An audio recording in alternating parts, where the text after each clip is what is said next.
저녁 시간인데 오시느라고 쉽진 않죠. 예, 다리 불편하신 분은 뒤에 의자 준비되어 있으니까요. 편하게 갖다 앉으시면 되겠습니다. 오늘 사성제 처음이거든요. 사성제는 부처님께서 예문이 있다시피요. 쌍유타니까야에 계신 말씀인데요. 사성제를 모르는 자가 해탈한다라는 것은 기대할 수 없다 그러십니다. 우리 시들에게는 불가능하다 깨닫는다는 게 사성제를 아는 자는 해탈이 기대된다 이렇게 나오셨습니다. 즉 사성제를 아는 자가 모두 해탈한다는 아니고요. 알고서 실천하면 해탈할 거고 실천을 못하면 이거 좀 닦이시죠 진짜. 300명.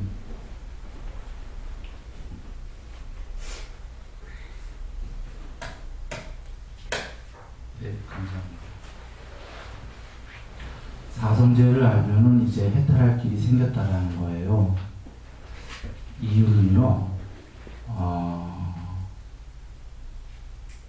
보통 우리 불교에서 교학이 먼저냐, 참선이 먼저냐, 이런 얘기를 많이 하죠. 그래서 교학을 할 필요 없다, 이런 얘기를 또 가끔 들리는데, 부처님께서는 초기경전에서요, 무조건 법문 먼저라고 하셨습니다. 법문을 모르는 자 해탈을 기대할 수 없다고 하셨습니다. 왜냐하면 그것은 어디로 가는지 목적지를 가는 데 있어서 전혀 가는 방법을 모르고 보물지도 없이 그저 한두 가지 방법의 테크닉에 의해서 유명한 사람들이 뭐뭐 하더라 하더라 오랜 세월 유명한 집단이 뭐하면 해탈한다고 하더라 이렇게 해서는 해탈할 수 없다고 하셨습니다. 가는 길을 먼저 다 듣고 사유해 보고 이치에 맞는지 통찰지에 무더기가 드러나야지만 쉽게 갈 수 있다고 하셨어요. 요약해서 얘기하면요. 방법을 모르면 너무나 지나는 거고 법문을 듣고 이해해서 통찰지에 무더기가 드러나면 너무 쉬워지는 겁니다. 실제로 그 당시에 일주일 만에 8일 만에 해탈하신 분들이 꽤 계셨죠. 통찰지에 무더기가 드러났기 때문입니다. 여기에 통찰지라는 건 반야예요. 우리가 잘 아는 단어입니다. 반야인데 반야의 무더기다라는 건 반야가 완전히 드러난 게 아니고요. 완전히 드러났으면 해탈이죠. 반야에 조금, 무더기가 조금 드러나기만 하더라도 사성제를 이해하면 법을 관통한다 그러셨습니다. 법을 관통하는 자는 두 경우인데 한 경우는 죽기 전에 수다원이 된다. 예류자라고 합니다. 최대 7번 안에 해탈이 예정된 성자 수다원인데요. 죽기 전에 되거나 법을 관통하는 그 순간에 바로 수다원이다 그러셨습니다. 어떤 법이냐면 지금 사성제 얘기입니다. 이 사성제를 듣고 밝은 눈이 생겨서 관통이 되는 사람이 여기 있다면 그 사람은 지금 이 자리에서 수다원이거나 이번에 죽기 전에 수다원과를 꼭 이룹니다. 그 사람이 지금 죽기 전에 우주가 멸망하게 돼 있더라도 그 사람이 수다원을 못 이뤘다면 죽음 자체도 도로 물린다고 할 정도입니다. 죽기 전에 무조건 수다원이다. 부처님이 하신 말씀입니다. 그만큼 지금 우리가 얘기할 사성제가 제일 중요한 겁니다. 부처님 법문 중에서 최고의 말씀인 겁니다. 이것만 이해하면은 법을 관통한다 하신 겁니다. 예불문에 있다시피 부처님이 개송으로 이런 말씀까지 하셨죠. 그대들과 나, 이 사성제를 몰랐기 때문에 수없는 생을 윤회로 치달려 왔도다. 그대들만이 아니고 부처님께서 나까지 그러셨어요. 그대들과 나. 그런데 나는 이제 이 사성제를 보았도다. 존재로 인도함을 근절하였도다. 완전히 멸반하였도다. 그러시는 거죠. 사성제를 몰라서 석가모니 부처님께서도 부처님 되시기 전에 윤회로 치달리셨다는 겁니다. 그 말씀은 이 사성제를 모르면 해탈이 불가능하다. 석가모니 부처님 말씀에 모든 정수가 들어있는 말씀입니다.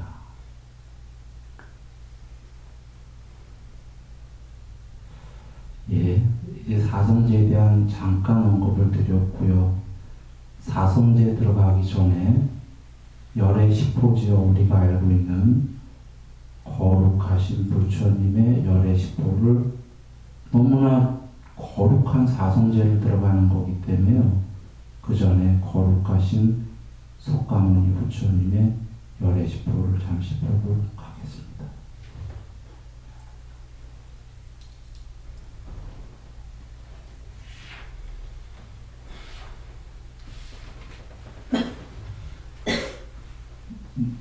먼저 왜 열의 십호를 보고 가는 이유가 있습니다. 석가모니 부처님께서 그 오근오력이라고 할 때 믿음, 정진, 사티, 삼매, 통찰지죠.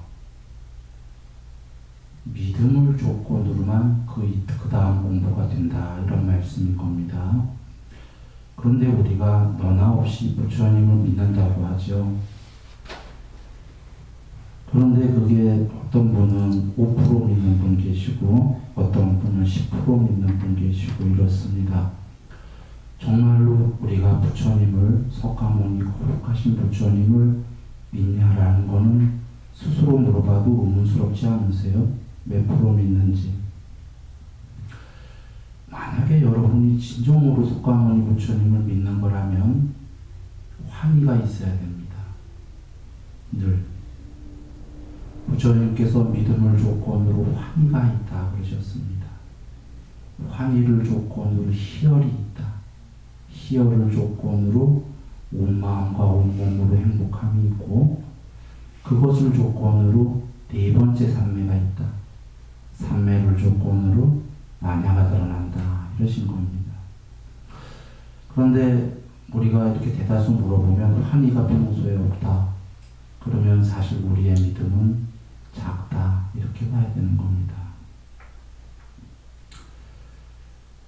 저는 저번 시간에 타력자락도 얘기 드렸는데, 여러분 타력으로 기도해도 믿음으로 하면 들어집니다. 믿음이 있는 만큼 분명히 들어집니다. 믿음이 간절한 만큼 모두 들어집니다. 그런데 왜 안 들어지냐면 믿음이 작기 때문이에요. 경의 말씀으로 드린다면 전에 얘기 드렸는데, 큰 바위 덩어리를 물속에 빠뜨리고 주위에서 많은 그 스님들과 바라문들과 제가자 제가녀들이 합장을 하고 공경을 하고 찬양을 하고 예배를 하고 제발 바위야 무리로 떠라 해도 바위는 가라앉듯이 믿음이 없는 자가 소원을 빌어도 바위는 뜨지 않습니다. 믿음이 작은 자가 소원을 빌어도 그 소원은 이루어지지가 않습니다.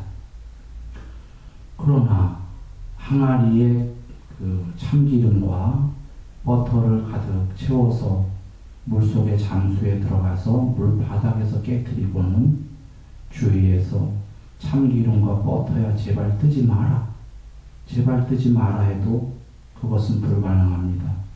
뜹니다. 그것처럼 믿음이 있는 사람의 그 소원, 주위에서 저 소원 제발 이루어지지 않기를 하여도 이루어집니다. 요약한다면 믿음이 없는 자가 아무리 기원을 해도 들어지지가 않을 것이요. 믿음이 있는 자는 기원을 안 해도 들어집니다. 그래서 지금 우리가 거룩하신 부처님께서 열의 십호에 대해서 경에 계시죠. 나를 성으로 삼고 나를 의지처로 삼고 나를 피난처로 삼고 나를 귀처로 삼아라. 열의 십호를 두려운 일이 있거나 어려운 일이 있을 때 열의 십호를 암송해라. 그러면 피난처가 될 것이다. 거룩한 믿음을 부처님에 대해 갖고 있으면 어려운 일일 때 피난처가 될 것이요 행복한 일은 나날이 많아질 것이기 때문에, 그리고 이 거룩한 부처님에 대해서 거룩한 믿음이 생기는 자가 그般냐의 무더기가 있는 사람이고 사성제를 밝은 눈으로 볼 수 있다. 이렇게 되는 겁니다.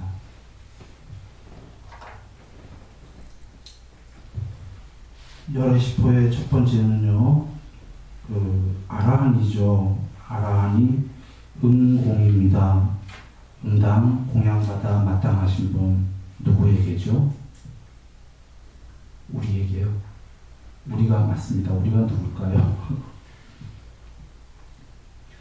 부처님께서 늘 말씀하시죠. 여기 열의 아라한, 정등각자라고 흔히 아시는 건데 정편각자, 전체로 편재하신 분이 출현하신다.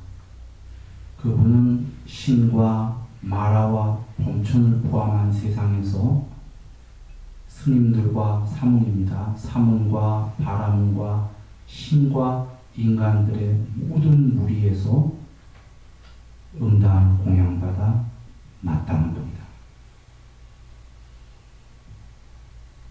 사람에게가 아닙니다.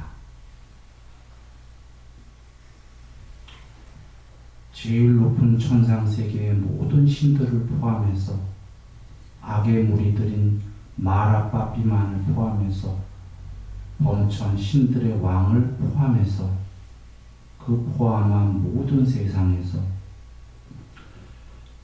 욕계, 색계, 무색계라고 하는 비색계까지의 모든 세상에서, 그리고 다시 분류하게 되면은 삼은, 바람은 모든 신들의 종류와 인간 종류, 모든 무리들에서 그 모두에게서 공양 받으셔야만 되는 분이다. 이런 얘기입니다. 엄청난 의미죠. 부처님이 다른 경에서 계셨죠. 나는 전지전능하다는 말씀을 직접 하셨습니다. 그러신 분이 석가모니 부처님이십니다. 또 다른 점에서는 이렇게도 말씀하시죠. 발이 없는 중생, 두 발 가진 중생, 네 발 가진 중생, 많은 발을 가진 중생, 많은 발이면 천족 뭐 이런 거죠. 그 관세음보살 천족이죠.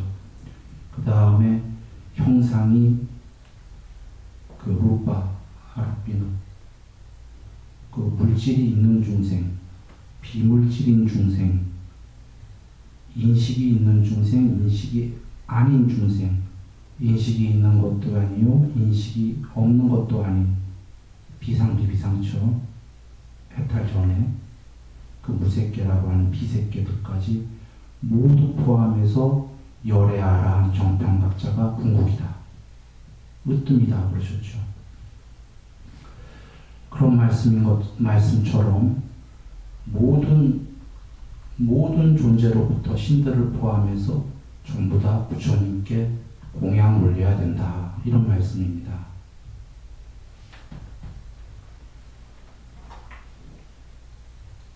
그리고 그 완전히 깨달으신 분이며 라는 게 정등각으로 한자가 나왔지만 정편각이시죠.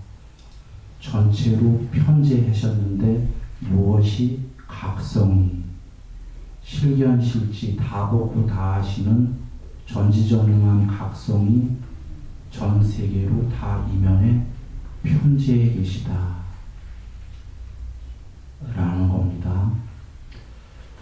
지금만이 아니시고 과거도 남김없이 보시고 미래도 남김없이 보신다.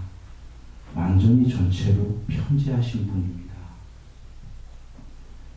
명지와 실존을 구족하신 분은 3명이죠. 누진통 제일 높은 겁니다. 고미치, 천왕통, 대승이랑 다릅니다. 초기 경전 순서가. 그 다음이 숙명통 이렇습니다. 숙명통으로 남김없이 과거를 다 보신다. 천왕통으로 모든 세계를 다 보신다. 번뇌를 완전히 멸절하신 누진통에다가 3명입니다. 또는 무명을 완전히 멸진했을 때에 해탈했으면 해탈했다는 알미 생긴다 할 때도 이 냐냐라는 명지가 들어갔다 이렇게 말씀하십니다. 명지와 실존을 부족하신 분이라는 것은 수행을 하실 때 해탈하시기 전에도 완전히 실존을 부족하셨고 명지가 드러나신 다음에도 말씀과 행동이 다르지 않다. 설하신 대로 행하셨고 행하신 대로 설하신 완전한 완벽한 궁극의 분이시다라는 겁니다.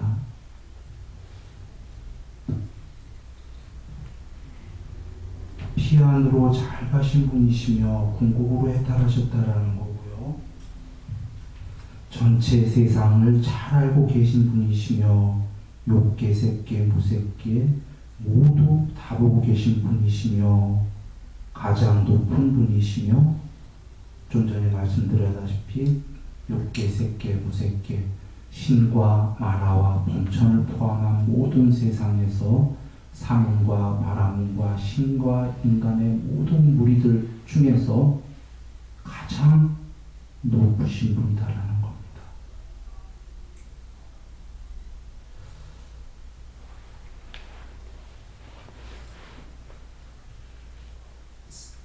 여기 지금 사람이라고 되어 있는데 이게 그렇지가 않죠. 모든 중생을 잘 길들이시는 분이시며 신들까지 포함해서 모든 신들의 무리까지도 잘 길들이시는 분이시며 하늘과 인간의 스승이시며 신과 인간, 여기서 간단하게 나왔죠.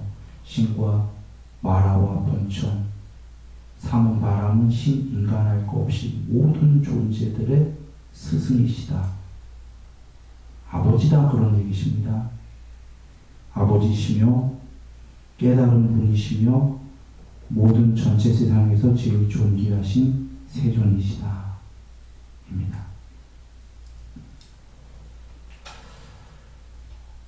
이런 믿음 나시나요?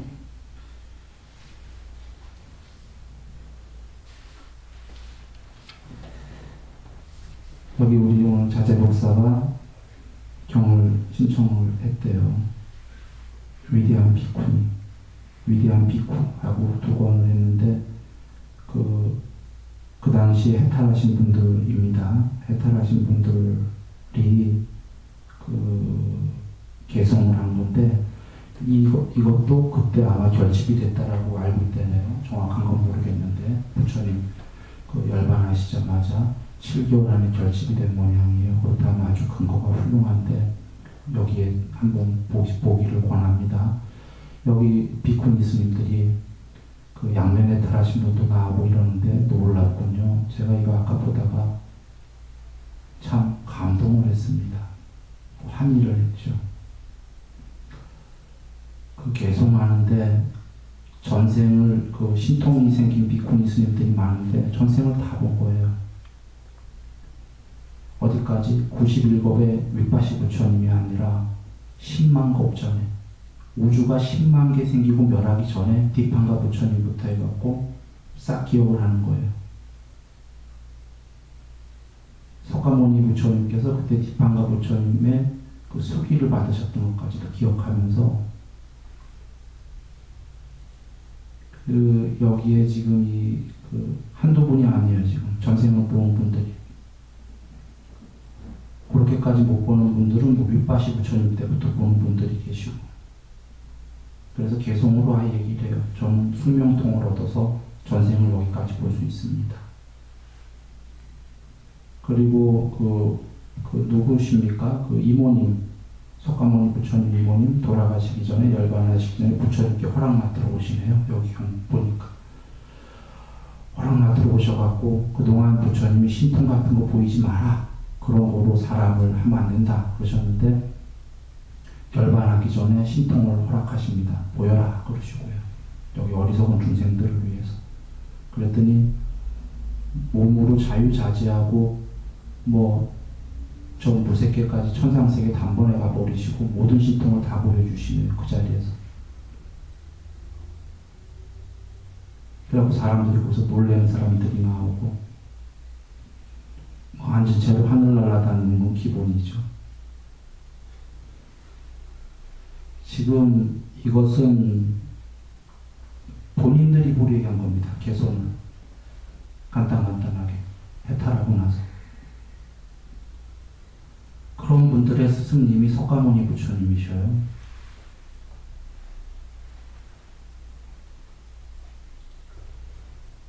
경에 계시죠? 부처님께서 나를 있는 그대로 높은 단계로 보는 자들이 있을 거고, 나를 낮은 단계로 있는 그대로 보는 자들이 있을 거다. 높은 단계는 지금 제가 얘기 드린 그대로입니다. 그것이 부처님의 실제 모습이고 잘 보는 거다 하셨고, 낮은 단계는 나를 그냥 사람 정도로 깨달음으로 보고 청정하게 보는 정도라면 아주 낮은 단계로 나를 제대로 본 거다. 그러나 너무 낮은 단계로 본 거다 그러셔요.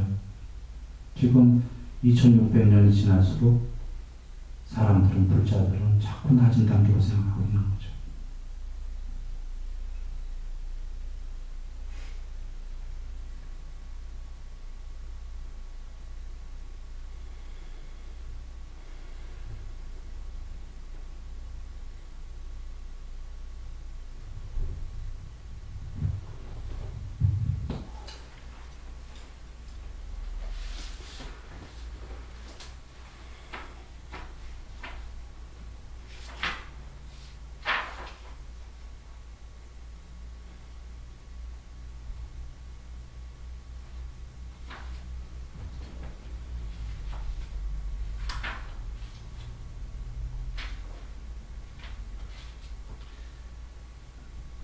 예전에는 없었던 겁니다. 기왕에 거룩하신 부처님 얘기 드렸으니까 디가니카의 이권의 대전 기경을 한번 잠깐 언급하고 넘어갑니다. 여기에 91급 이전까지 보시면서 윗바시 부처님부터 모두 보시는 게 쭉 부처님께서 말씀을 하시는데, 그러다가 석가모니 부처님께서 하시는 말씀이 윗바시 보살님, 부처님 되기 전에 보살님일 때에 모든 부처님들, 예정되신 부처님들, 벽지불 말고요. 부처님으로 예정되지 않아도 해탈한 분들은 중간에 많이 있습니다. 그 벽지불들은 부처님이랑 거리가 먼 겁니다. 부처님은 위없이 높은 분인데, 예정된 분들, 디팡야 부처님 때 10만 급 전에 그때 소원을 세우셨다. 석가모니 부처님께서는요. 그래갖고 30가지 바라미를 행하신 겁니다. 부처님이 되시기 위해서. 그런데 모든 예정된 부처님들은 부처님이기 전에가 바로 보살님인데, 모든 보살님들은 윗바시 부처님부터 모두 이룬다고 얘기하셨습니다. 뭐라고 얘기하시냐면, 그때 윗바시 보살은 부처님 되기 전이죠. 도솔촌에서 몸을 버리고 삿띠를 확립하고 알아차리면서 어머니 뱃속에 태에 들어갔다. 즉 도솔촌의 모든 부처님이 되시기 전의 분들은 도솔촌으로 오신다고 얘기했습니다. 일단. 그리고 정령 정지 상태에서 분명하게 알아차리고 삿비가 확립된 채로 모르는 게 아니라 깨어있는 상태로 어머니의 태에 들어간다. 이것은 여기서 정해진 법칙이다라는 건 모든 부처님 되기 전에 보살들은 똑같이 이렇게 깨어서 태에 들어간다는 겁니다. 보살이 도솔촌에서 몸을 버리고 어머니의 태에 들어갈 때 신과 마라와 범천을 포함한 세상에서 삼운 바라몬과 신과 사람을 포함한 무리 가운데에서, 그러니까 온 우주 너머까지 모든 세계입니다. 색계, 무색계 할 것 없이 신들의 세계까지 모두 지옥까지 측량할 수 없이 광의로운 빛이 나타나는데 그것은 신들의 광채를 능가한다. 암흑으로 덮여있고 칠흑같이 어두운 우주의 사이에 놓여있는 세상이 있어 그곳에는 지옥 같은 데입니다. 그곳에는 큰 신통력과 큰 위력을 가진 해와 달도 광선을 비추지 못한다. 그러나 그곳에까지도 측량할 수 없이 광의로운 빛이 나타난다. 도솔촌에서 어머니 태에 들어갈 때 말입니다. 그것은 신들의 광채를 능가한다. 그곳에 태어난 중생들은, 아까 암흑 속에 있는 중생들은 서로 본 적이 없는 거예요. 암흑이어서. 근데 그 빛으로 다른 중생들도 여기 태어났구나 라고 서로를 알아본다. 일만 세계가 진동하고 흔들리고 전율한다.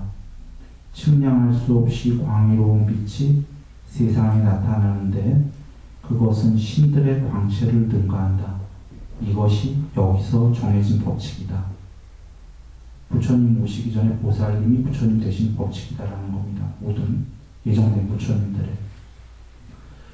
보살이 어머니의 태에 들어갈 때 4명의 신의 아들이 나타나서 인간이나 귀신이나 혹은 그 어느 누구도 보살이나 보살의 어머니에게 해를 끼치지 말라고 하면서 그들을 보호하기 위해 사방으로 나아간다.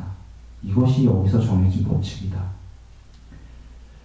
보살이 어머니의 태에 들어갈 때 보살의 어머니는 천성적으로 계목을 잘 지닌 분이다. 그녀는 생명을 죽이는 것을 삼가했고 주지 않는 것을 가지는 것을 삼가하였고 삿대무맹을 삼가하였고 거짓말하는 것을 삼가하였고 술 마시는 것을 삼가하였다. 이것이 여기서 정해진 법칙이다. 보살이 어머니의 태에 들어갈 때 보살의 어머니는 남자들에 대한 감각적 욕망에 탐닉하는 마음이 일어나지 않는다. 그 어떤 남자도 애욕에 찬 마음으로 보살의 어머니를 범접할 수 없다. 이것이 여기서 정해진 법칙이다. 보살이 어머니의 태에 들어갈 때 보살의 어머니는 5가닥의 감각적 욕망을 모두 얻는다. 천상세계같이 오욕락을 완비한다 이 얘기입니다. 그녀는 5가닥의 감각적 욕망을 갖추고 완비하여 즐긴다. 이것이 여기서 정해진 법칙이다. 보살이 어머니의 태에 들어갈 때 보살의 어머니는 어떠한 병도 없다. 행복하고 몸도 편안하며 보살의 어머니는 자궁 안에 있는 보살의 사지와 감각기관들을 훤히 볼 수 있다. 보살의 어머니는 뱃속에 있는 아가를 훤히 본다는 겁니다. 비구들이여, 예를 들면 진귀하고 빛나고 양질이고 팔각형이고 잘 다듬어졌고 투명하고 티가 없고 모든 측면에서 빼어난 보석이 있는데 그것이 파란색이나 노란색이나 빨간색이나 흰색이나 회색실에 꿰어 있다고 하자. 눈 있는 사람은 그것을 손에다 놓고 이것은 진귀하고 빛나고 양질이고 팔각형이고 잘 다듬어졌고 투명하고 티가 없고 모든 측면에서 빼어난 보석이다. 그리고 이것은 파란색이나 노란색이나 빨간색이나 흰색이나 회색실에 꿰어져 있다라고 직접 확인할 수 있을 것이다. 비구들이여, 그와 마찬가지로 보살이 어머님의 태에 들어갈 때 보살의 어머니는 어떤 병도 없다. 행복하고 몸도 편안하며 보살의 어머니는 자궁 안에 있는 보살의 사지와 감각기관들을 훤히 볼 수 있다. 이것이 여기서 정해진 법칙이다. 얘가 쭉 길게 나왔는데 말씀대로는 보살님처럼 너무나 이렇게 깨끗하고 아름다운 분이 태에 들어갔고요. 유리 속을 들여다보시 투명하게 어머니는 뱃속에 보살님을 그대로 투명하게 볼 수 있다는 얘기입니다. 보살이 태어난 지 7일째에 보살의 어머니가 임종하여 도솔촌에 태어난다. 이것이 여기서 정해진 법칙이다. 모든 부처님들이 보살님이었을 때 그 세상에 오게 되면 모두 돌아가신다는 겁니다. 7일째 어머니들은 도솔촌으로 가신다는 겁니다. 다른 여인들은 9달 혹은 10달 동안 임신하였다가 출산을 한다. 그러나 보살의 어머니는 그렇지 않다. 보살의 어머니는 보살을 반드시 10달 동안 임신하였다가 출산한다. 이것이 여기서 정해진 법칙이다. 다른 여인들은 앉아서 출산을 하거나 혹은 누워서 출산을 한다. 그러나 보살의 어머니는 그렇지 않다. 보살의 어머니는 오직 서서 출산한다. 이것이 여기서 정해진 법칙이다. 보살이 어머니의 자궁에서 나올 때 신들이 먼저 받고 나중에 인간들이 받는다. 이것이 여기서 정해진 법칙이다. 보살이 어머니의 자궁에서 나와 아직 땅에 닿지 않았을 때 4대 천왕들이 보살을 받아 왕비시여 기뻐하십시오. 큰 힘을 가진 아들이 태어났습니다. 라고 하면서 어머니의 앞에 놓는다. 이것이 여기서 정해진 법칙이다. 보살이 어머니의 자궁에서 나올 때 보살은 아주 깨끗한 상태로 나온다. 양수도 묻지 않고 점액도 묻지 않고 피도 묻지 않고 그 어떤 불결한 것도 묻지 않으며 청정하고 깨끗하다. 비구들이여 예를 들면 보석이 가시의 비단 위에 놓여 있을 때에 보석이 가시의 비단을 더럽히지 않고 가시의 비단도 보석을 더럽히지 않는다. 그것은 무슨 이유 때문인가? 둘 모두 청정하기 때문이다. 비구들이여 그와 마찬가지로 어머니와 보살님 둘 다 청정하다는 겁니다. 보살이 어머니의 자궁에서 나올 때 보살은 아주 깨끗한 상태로 나온다. 양수도 묻지 않고 점액도 묻지 않고 피도 묻지 않고 그 어떤 불결한 것도 묻지 않으며 청정하고 깨끗하다. 이것이 여기서 정해진 법칙이다. 보살이 어머니의 자궁에서 나올 때 하늘에서 2개의 물줄기가 내려온다. 하나는 차가운 것이고 또 하나는 따뜻한 것이다. 그것으로 보살과 보살의 어머니는 목욕을 한다. 이것이 여기서 정해진 법칙이다.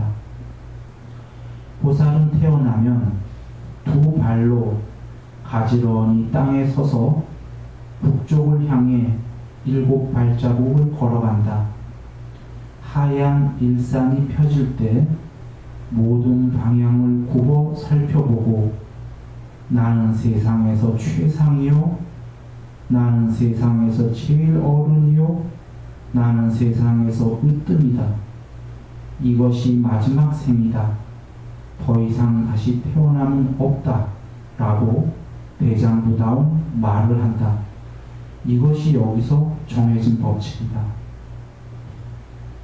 우리가 아는 천상천하유아 독존이라는 말씀 있죠. 석가모니 부처님 많이 아니시고 부처님으로 예정되신 분들은 모두 나오자마자 이렇게 하신다는 겁니다. 보살이 어머니의 자궁에서 나올 때 신과 마라와 범천을 포함한 세상에서 욕계, 색계, 무색계 모든 세상에서 사문, 바라문과 신과 사람을 포함한 무리 가운데에서 측량할 수 없이 광의로운 빛이 나타나는데 그것은 신들의 광채를 능가한다 하시면서 아까 나왔던 말씀이 쭉 나옵니다. 여기서 정해진 법칙이다.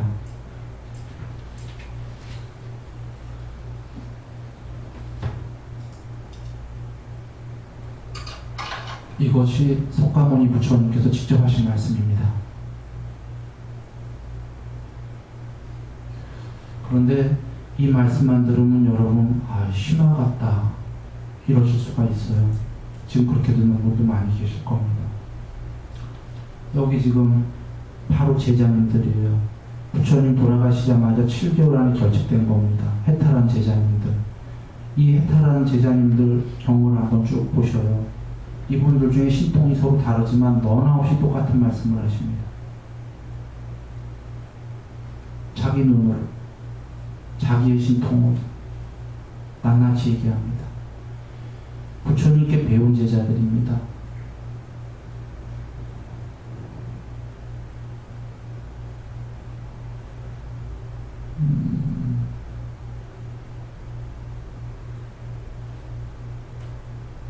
경의 아누룩다 존자는 이거 말고도 이 경전의 초기 경전에 보면은 신통에 관련해서 스스로들 정확히들 얘기하시는 제자님들이 참 많습니다.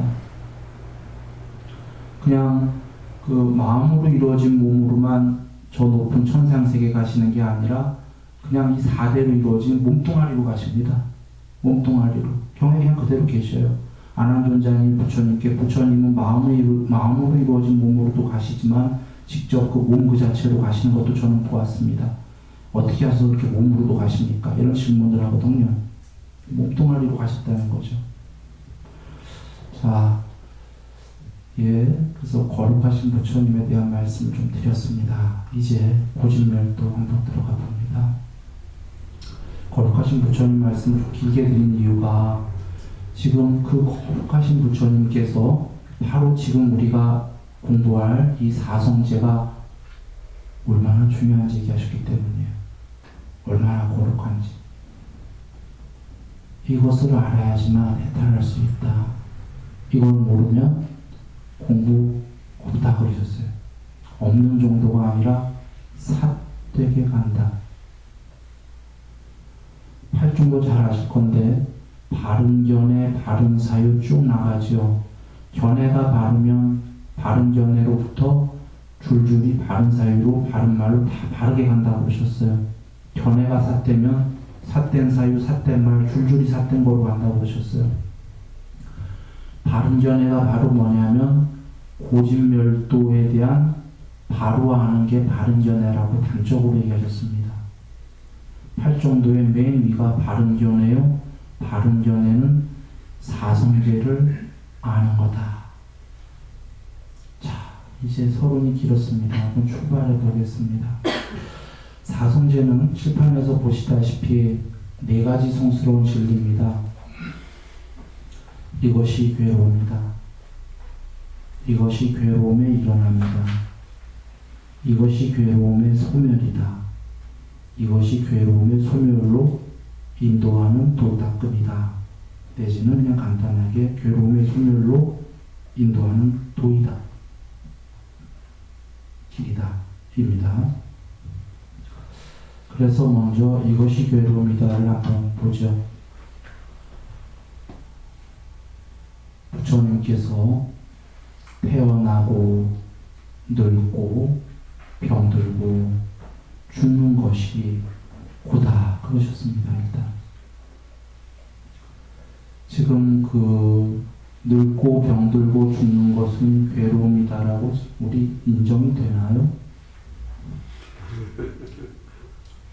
인정이 되죠. 늙고 병들고 죽는 건 다 괴로움이죠. 그런데 아마 생으로 가면 좀 얘기가 달라질 거예요. 생은 괴로움이냐 인정되냐 하면 꼭 그렇진 않죠. 왜냐하면 생에는 분명히 즐거움이 있기 때문이에요. 괴로움만 있는 게 아니라. 부처님께서 말씀하셨죠. 이 생 자체가 기분 좋고 즐거운 세상이라고 얘기하셨어요. 이 세상에 기분 좋고 즐거운 것이 없고 오직 고통뿐이라면 전적으로 괴로움뿐이고 괴로움에 떨어지고 괴로움에 빠져든다면 누가 세상을 즐거워하겠습니까? 삶 자체를, 생을, 태어남을. 그러나 이 삶 자체가 전적으로 괴로움에 빠져들지만 않기 때문에 대한 탐욕을 즐긴다 그러셨던 거거든요. 달콤함을 즐긴다. 그래서 이것이 그 달콤함이다 하셨어요. 그러나 또 반대로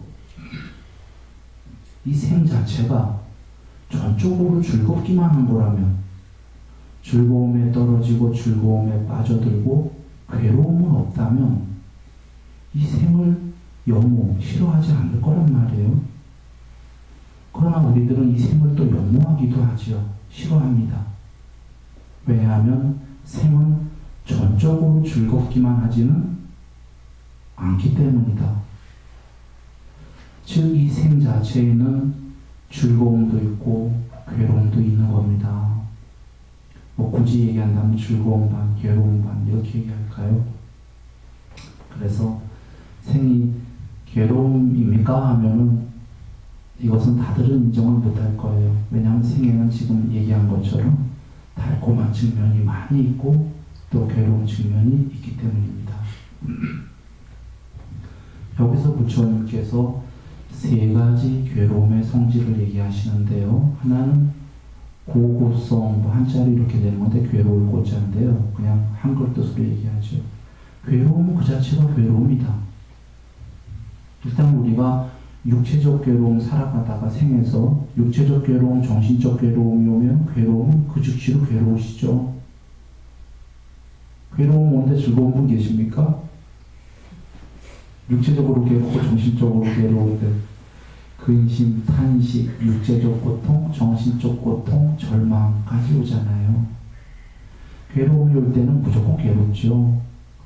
그 다음에 또 하나는 그 변고성이라고 그래갖고 그 변하는 괴로움이에요. 뭐냐면 즐거웠다가도 그 즐거울 땐 즐거운데 아까 괴로운 반, 즐거운 반이라고 얘기했다시피 즐거움이 괴로움으로 변하기 때문에 괴롭잖아요.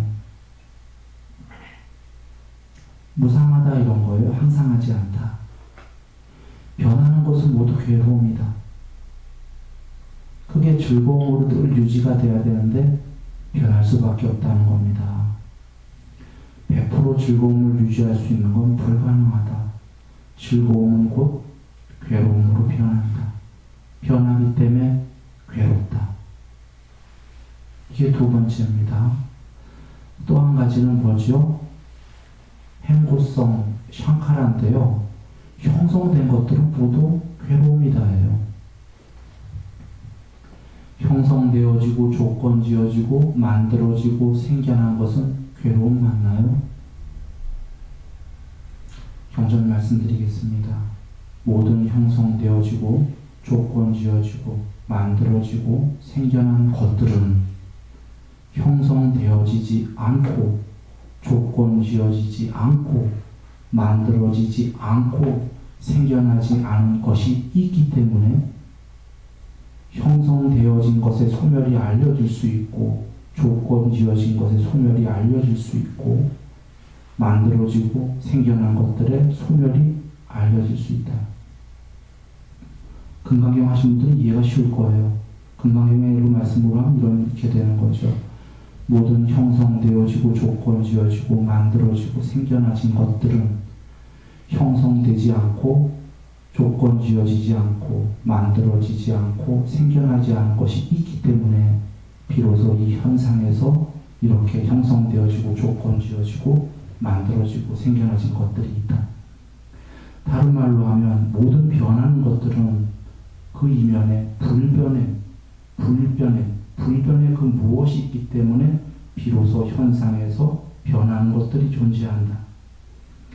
또 다르게 얘기하면 모든 변하는 것들은 변하지 않는 불변에 의해서만 불변이 있기 때문에 변하는 것들의 소멸, 열반이 알려질 수 있다. 이런 말씀인 겁니다. 즉 행고성은 모든 형성되어진 것들은 괴로움이다. 왜냐하면 형성되어졌다는 것 자체가 부분자이기 때문이요. 전체자가 아니고 쪼가리들이다라는 거 아닙니까? 그리고 형성되어진 것들은 피조물이라는 뜻이 있는 거 아닙니까? 조건 지어진 게 구속이죠. 만들어진 것들은 전부 다 소멸해야 됩니다. 이걸 다르게 얘기 드리면 우리가 흔히 부처님 경우로 얘기 드리죠. 확고한 것이 있다. 확고하고 견고하고 불멸이고 불변이고 불사가 있다. 이것이 있기 때문에 모든 변하는 것들의 소멸이 도닦아질 수 있다 이러시는 겁니다. 불멸에 확고하고 견고하고 불변한 것이 없다면 그냥 변하는 세상들만 있는 거고 도닦을 불가능하다라는 거예요. 닦아도 소용없고 닦을 필요도 없고 닦아도 안 된다. 그러나 분명히 확고하고 불변이고 견고한 게 있다고 하셨어요. 그래서 이 세상들에 모두 견고하지 않고 변하고 생멸을 짓는 것들은 열반으로 초월해갖고 확고하고 견고하고 불사가 아닌 불자 죽을 사자 죽음이 없는 것이 될 수 있다 라고 하신 겁니다. 이렇게 들으면 어떤 분들은 이거 참 우리는 모두 변한다, 안 변하는 거 하나도 없다라고 들었는데 하는 분도 계실 거예요. 불교에서 모두 변한다던데 안 변하는 건 하나도 없다는데 경전에 계신 말씀 제가 드린 겁니다. 제 얘기 아닙니다. 불변이고 확고하고 견고한 게 있다고 하십니다. 그런데 왜 모두 변한다 하냐면 부처님께서는 세상은 다 변한다고 하셨습니다. 여기 욕계뿐이 아니라 색계, 높은 신들의 세계, 무색계까지도 다 변한다. 그건 다 변하는 겁니다. 그건 해탈이 아니다. 그래서 사람들은 천상세계까지를 바라는 사람들이 많아요. 해탈을. 그렇게 생각하는 사람들도 있어요. 해탈은 천상세계가 아니에요. 천상세계는 해탈보다 낮은 공부예요. 거기는 웬만큼 공부 지으면 갈 수 있는 데들이에요. 그 천상은 다 변하는 겁니다.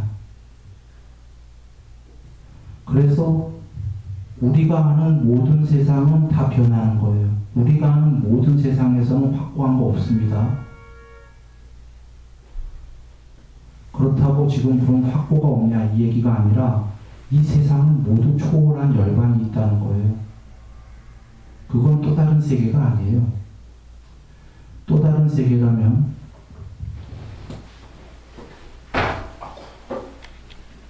이거 안 옮기셔도 됩니다. 한 방에 갈 겁니다.